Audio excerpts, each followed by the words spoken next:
Hi, I'm Ted Schutte. Welcome to Consulting Skills for Organization Development and Change. Hopefully you're viewing this video prior to our first class meeting, and I'm looking forward to meeting you and working with you at that first class meeting and all of our subsequent meetings. This video and those that follow are an experiment on my part. I'm attempting to provide some of the content of the course in video format to allow you to access it at your own convenience via your iPad, your phone, or some similar device. Hopefully, this will allow us to enrich the learning in class, which, as I mentioned in the syllabus, is using a laboratory education format. And that means basically we spend a lot of time in experiential uh, learning. That is, doing consulting within the class context and reflecting on the learning that takes place as a result of that. As also, you will have the opportunity to practice consulting skills with each other and also take a real good look at your own role in consulting and the kinds of things that you do well and the kind of things that are learning edges for you. In this video, I want to talk to you about organization development as a context for the consulting roles that we'll be exploring. OD is one context and one framework, one perspective for doing consulting, and I think it's important because this is a significant part of your program for you to understand that context. And also, it's a context that's the background for the work that we're doing in class. It doesn't mean that what we're learning and what you will learn in the course is not relevant to other kinds of consulting, for example, management consulting or other expert consulting. I am certain that the skills that we cover and the learning will be useful in those roles as well. However, it is important, as I say, for you to understand the unique characteristics of OD consulting, particularly with regard to this whole notion of action research as a basis for the work that we do, and the importance of engaging our clients in a collective effort to explore and understand and problem solve around the issues that are being consulted to. Also, as we'll see later, the use of oneself as a consultant is very important in OD, and probably a little bit less so, I'd say, in other consulting roles. So let's move to the way that I'd like to do that, and that is by talking briefly about the organization development map. If you read the syllabus, you know that I've assigned an article about the OD map that is on electronic reserve, and I encourage you to read that, as it really goes into detail about all the aspects of the map and gives you a pretty good general introduction to the framework for organization development that I see and that I think many OD practitioners would use and see as well. Okay, thanks. Let's go to it. So here I'm showing you the OD map. You'll recognize this if the key visual in the article that I've asked you to read and is on electronic reserve at the library. I urge you to read the article because it gets into each part of what I'm showing you in much more detail. And you finish that article, you should have a pretty good general overview of what has been traditionally viewed as OD practice. And that's important for a number of reasons. One being that OD has evolved in such a number of and variety of more specialized practices that sometimes it's a little difficult to understand what is OD and what's the core of the practice. That's what this article is attempting to provide for people. There are a number of components to this. One is a set of core theories that are behind or support the practice of organization development, and I'm going to get to those in a moment. Those are those are kind of filtered through a prism of practice theories, which are more kind of pragmatically what people use in their practice every day, and a set of values and some implicit, if not explicit, ethics that determine what's actually done in the consultation. And so we've tried to represent the consulting practice here in terms of OD phases and this whole notion of the big I intervention.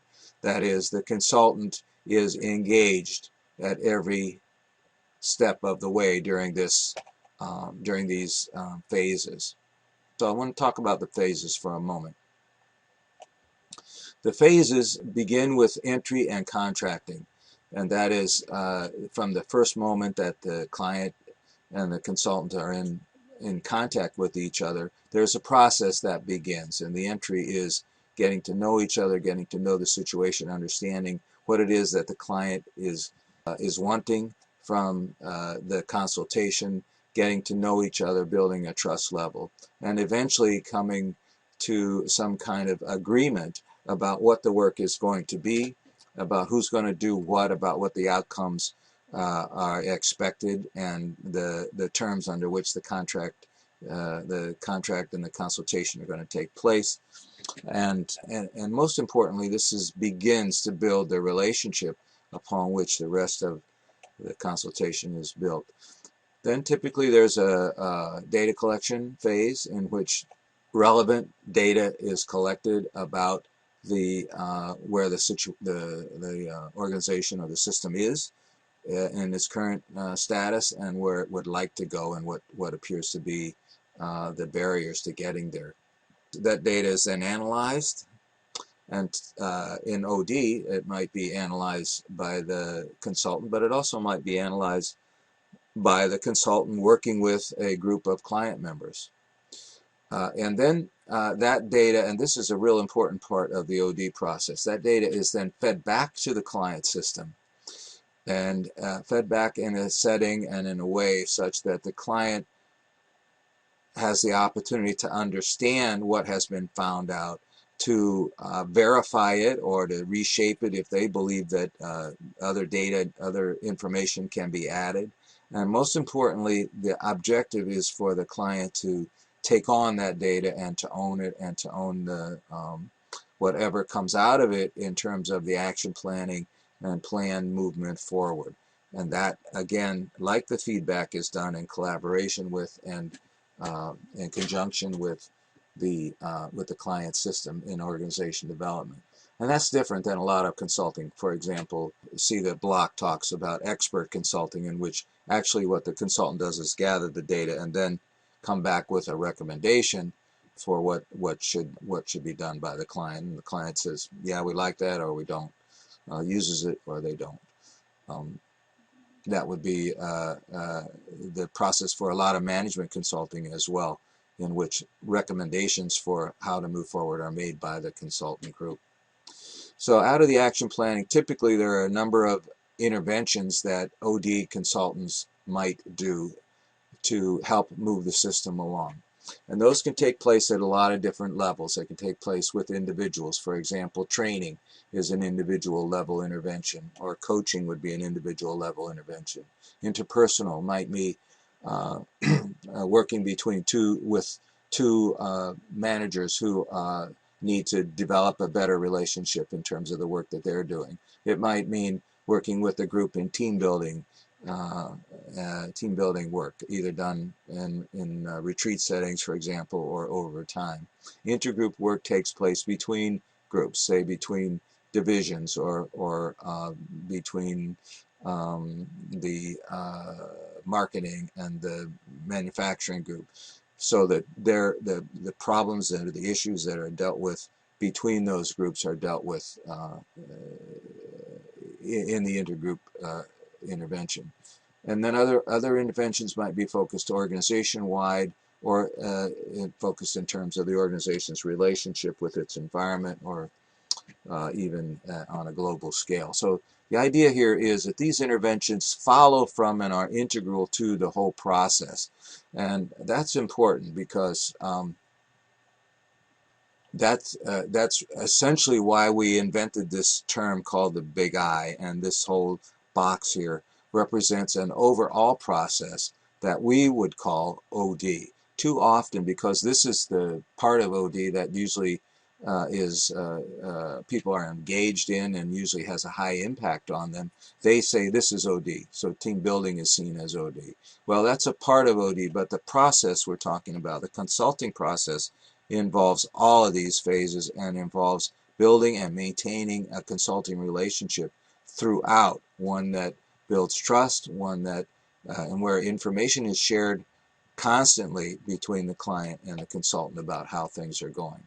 So back to the phases here, there's a period of evaluation and assessment that are carried on by the client and the consultant in terms of how they whether they believe they've achieved the outcomes that they desired, how the work went, what was successful, what needs to be continued, and what needs to be shifted over time. And then eventually there's a termination in which that phase in which the consultant and the client part ways, with each feeling that the work is completed and completed in a way that's satisfactory to them, hopefully. So, okay, this is the key process. It's supported on the one hand by theory, and there are three key core theories that we believe support OD work. First one is action research, and this is one that perhaps distinguishes OD work from other kinds of consultation more than any other systems. Action research is different from what you might have understood to be formal research before. When, for example, in formal research in psychology, we make a real effort not to interact with the subjects in such a way that might influence the way that they respond to questions or to experiments. In action research, we make a real effort to actually engage the client, to involve them in the effort to collect data and to decide what to do with it and to move forward with an action. So this is a very different notion about and use of research, but it's also very powerful in that it engages and motivates and brings along the client system in terms of their own process. Systems theory is a way of looking at organizations. Most of you have probably been exposed to this system theory of organizations, and it's so predominant in the way that we see organizational life today. If you haven't seen it formally, you've seen it in action in the way that people approach their management decisions and the way they structure organization processes. So basically, an organization is seen as having inputs, which might be raw materials or people or information, and those inputs then are transformed through some core transformational process within the organization, and that turns those inputs into what generally would be called outputs, but they basically would be products or information or services, something that the organization then creates as a result of its organization process.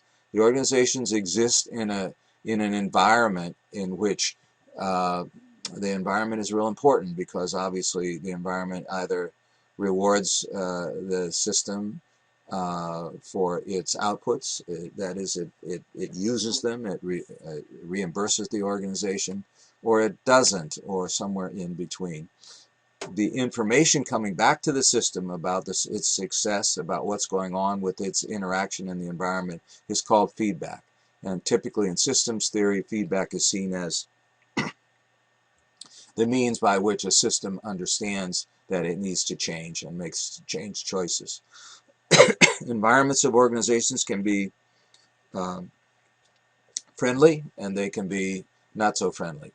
They can be highly competitive, and they might be much more stable or unstable. They might be benign in terms of competitors, although in today's global environment that's pretty rare.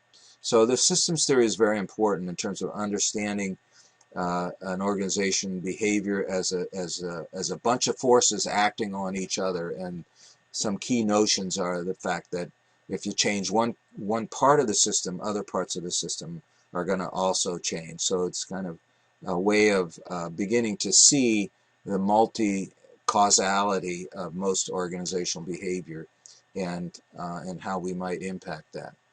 Of course, in organization development, we're consulting two processes in which someone in the organization hopes to change something that's going on. So we can't really be effective in that work unless we have some theory or some set of assumptions about how change takes place. And of course, then there are a whole set of supplemental theories that are used. And depending on the kind of problem or issue that's a focus, depending on the dimensions of it. For example, we have theories about motivation. We have theories about reward structures in systems. They have theories about leadership and about what leadership is effective. All these kinds of theories are used by OD people, and depending on the situation. So, as I mentioned, I think that all of this is filtered or through what, in a sense, the prism of practice theory, values, and ethics. They shape what's actually done, and they kind of work between this more formal, abstract theory and what people actually decide to do as part of their interventions. And practice theories are those things which we may even not be able to be explicit about, but basically there's those assumptions that we use when we make choices about where we're going to interact and how we're going to interact with the system in the consulting role. For example, the notion that unless top leadership is behind a change process or an OD process, it's not going to be successful, is a component of a practice theory that many OD consultants would hold and be able to express to you, but it wouldn't be necessarily a part of any of these larger, more formal theories that we've been talking about as core theories. Most OD consultants hold values that have been traditional and legacy values of OD. They have a belief in the power of human development. They have a belief in the power of participation, and they have a dedication to making life in organizations more rewarding and more powerful. I think we'd have to say that there's a competing value in a lot of OD that's done today that's mainly influenced by the popularity and the pervasiveness of change management practices, which tend to increase the value that is placed upon bottom line and return on investment of the work that we do in OD. Ethics, we don't have a formal set of ethics in OD because we don't have an organization like the American Psychological Association or a lawyers organization that professionals belong to and that has a formal statement of ethics. However, I think a lot of OD practitioners have a less explicitly stated set of ethics that is drawn out of their own value system and the value system of the practice. For example, most OD practitioners would say that they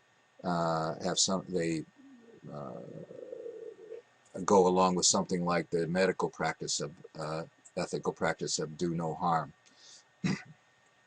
So I want to return to the OD phases and look at this part of this lower part of the graphic, in which we try to outline both the tasks of a consultant and the competencies required to do those tasks for each of the phases. Now, obviously, as you look at these in more detail, you'll see that they're not unique to the particular phase that they're listed under. We're really just trying to outline those that we think are most most important or most visible in the work. So pay attention to that, and these are a good way to take a look at what you think you can do now already, what kind of things would be less capable of right now, and what might be some of the goals that you would have for learning and in the work that we do in class. This last line is a really important one in OD.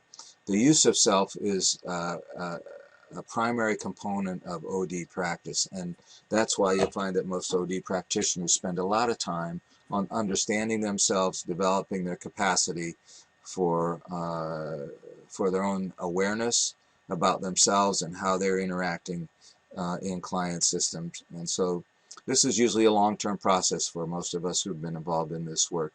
And it's also quite an exciting one. So, but basically, we're trying to be quite mindful of our internal processes, those kind of dynamics that we know about, those things that we know about ourselves. We know what we're hooked when we're hooked, and somehow we get drawn into our own process and no longer as attentive to what's going on with the client system. For example, the ways that we handle anxiety, the ways that we handle threats, the ways that we handle when we're made to be some kind of a rock star, all are parts of our use of self. We see ourselves as instruments for collecting information and how we're treated. We collect information about how we're treated, what we see, how people react to us. All of that becomes data, and it's a part of our use of self. And our use of self is also more proactive in the system. We influence, just by virtue of the fact that we move into a system, we have influence on it. And so then how we see our role, how we perform it, and the kind of skill that we use in terms of using our presence becomes a very important part of the work as well. The Nevis book that I've assigned to you is particularly strong on the use of self, and that's the reason that I assign it, even though it's quite an old book. There really isn't a whole lot that's written about it, but it's so much a part of our work. So that's it. That's the kind of brief overview. I encourage you to read more carefully the article that has been assigned, and please feel free to write me with questions you have. So I provided a short introduction to the OD map. It's important because it provides a basic framework for how we're going to view the practice of organization development for our course. And secondly, it provides a map of the progression of our course work. So each evening or day, whichever time we're meeting, we'll be using and working with a particular phase of the OD map. So hopefully this provides you some context for our first meeting, which I'm very much looking forward to. So see you there.